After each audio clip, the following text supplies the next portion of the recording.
Offer for sale खुलने से LIC के शेयर पर दबाव रहा। ओएफएस के जरिए सरकार की 31,000 करोड़ रुपए जुटाने की योजना है। सरकार का विनिवेश को लेकर क्या रोड मैप है, किन कंपनियों में आगे विनिवेश की संभावना है, 2026 में अब तक कितना विनिवेश हुआ है, पूरी डिटेल बता रहे मेरे सहयोगी होरमास फटाकिया।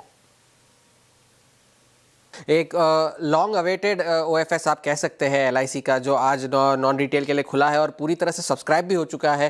पहले ही दिन जो आईपीओ में उन्होंने 3.5% हिस्सा बेचा था 2022 में, उसके बाद जो है 96.5% का हिस्सा बचा था। अब अगर पूरी तरह से ग्रीन शो ऑप्शन भी सब्सक्राइब हो जाता है तो 6.5% हिस्सा सरकार जो है बेचने जा रही है और पूरी तरह से सब्सक्रिप्शन के बाद जो है ये 31,000 करोड़ जुटा सकती है इस ओएफएस के जरिए। लेकिन एलआईसी इकलौती ऐसी कंपनी नहीं है जहां पर यह विनिवेश की प्रक्रिया चल रही है। इस साल काफी सारी कंपनियां आई है जिसमें विनिवेश की प्रक्रिया हुई है और सरकार ने जो है फंड्स जुटाए हैं। कोल इंडिया से 5,500 करोड़, बीएचईएल से 4.5, एनएचपीसी से लगभग 4,500 करोड़, जीआईसी से भी लगभग 3,000 करोड़ रुपए जो है जुटाए थे। काफी सारी और कंपनियां भी थी, आईआरएफसी थी, एनएलसी इंडिया थी और ऐसी कंपनियों से भी 1,000 से लेकर 2,000 करोड़ रुपए जो है सरकार ने विनिवेश की प्रक्रिया से जुटाए हैं। सेंट्रल बैंक ऑफ इंडिया भी एक नाम आता है इसमें। तो इन 7 कंपनियों को मिलाकर अगर आप देखें तो लगभग 23,000 करोड़ रुपए सरकार ने जुटाए हैं विनिवेश की प्रक्रिया से फिलहाल के लिए। अगर आप एलआईसी के 31,000 भी जोड़ देते हैं, बशर्ते कि जो ग्रीन शो ऑप्शन है वो पूरी तरह से सब्सक्राइब हो जाता है, तो ये आंकड़ा बढ़कर जो है 53,000 करोड़ रुपए का हो जाएगा।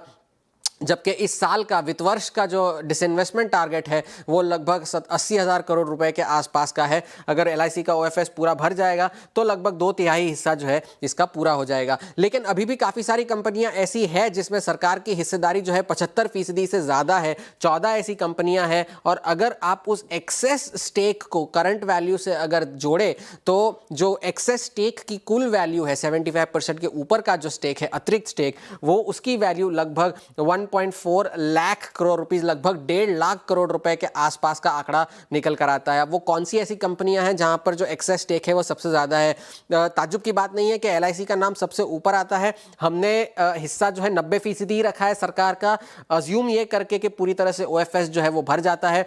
तो उस 15% का जो अतिरिक्त स्टेक है उसकी वैल्यू इस वक्त लगभग 76,000 करोड़ रुपए की है।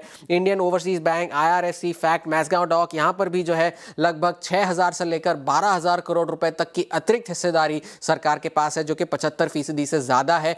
तो मिशन मोड में इस वक्त सरकार जो है विनिवेश की प्रक्रिया जो है वो कर रही है टारगेट्स मीट करने के लिए। और ये तो सिर्फ ओएफएस के जरिए है। अगर आप क्यूआईपी और बाकी सारे मोड्स भी अगर जोड़े तो ये नंबर जो है और बड़ा हो सकता है और टारगेट अचीव करने में काफी आसानी भी हो सकती है।